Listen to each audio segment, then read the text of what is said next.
অনেকদিন পরে আবার বলতে দীর্ঘ 5-7 দিন পরে আবার একটা ভিডিও করতেছি আর কি। ব্যস্ততার মধ্যে ভিডিওটা করা হয়নি।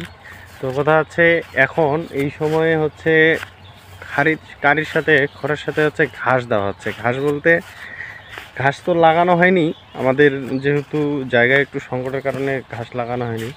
তো জমি বাড়ি থেকে ঘাস নিয়ে যাওয়া হচ্ছে। জমি বাড়িতে বলতে এই যে জমি বাড়ি যা আছে, জমি বাড়ির আলের মধ্যে যে ঘাস হয় সেই ঘাসটা, যেমন এখানে হচ্ছে এই যে 1 বস্তা ঘাস কাটা হয়ে গেছে।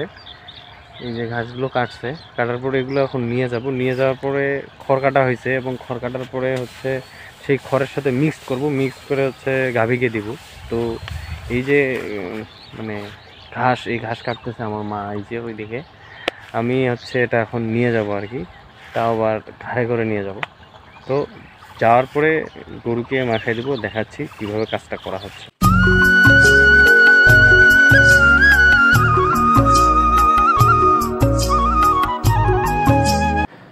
খড়গুলো আগে থেকেই কাটা ছিল, অর্থাৎ কারি আগে থেকে কাটা ছিল। আর আমি যে ঘাসগুলো নিয়ে আসলাম, এই ঘাসগুলো এখানে মিক্সড করা হচ্ছে, এবং অনুপাতটা যাতে ঠিক থাকে বলতে বেশি পরিমাণে কারি থাকলে গরু আবার খাবে না, এবং ঘাসের পরিমাণটা বেশি হয়ে গেলে গরু আবার পাতলা পায়খানা করে ফেলবে। তো মেন বিষয় হচ্ছে যে কারি এবং ঘাসের যে মিশ্রণটা, এটা মোটামুটি একটা আইডিয়া করে সম পরিমাণে রেখে গরুকে হচ্ছে দিতে হবে আর কি, তাহলে হচ্ছে গরুর পেটও ভরবে দ্রুত।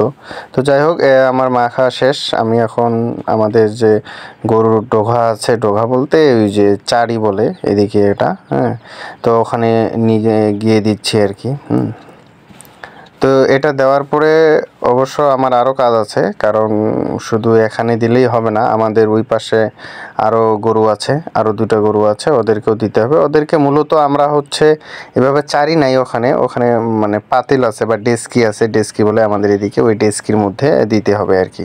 তো যাই হোক, ওই পাশে গিয়ে হচ্ছে নিয়ে আসতে হবে। আর পাশে আপনারা দেখতে পাচ্ছেন হচ্ছে আমাদের যে ছাগল, এখন আমাদের মূলত 7টা ছাগল রয়েছে, 7টা।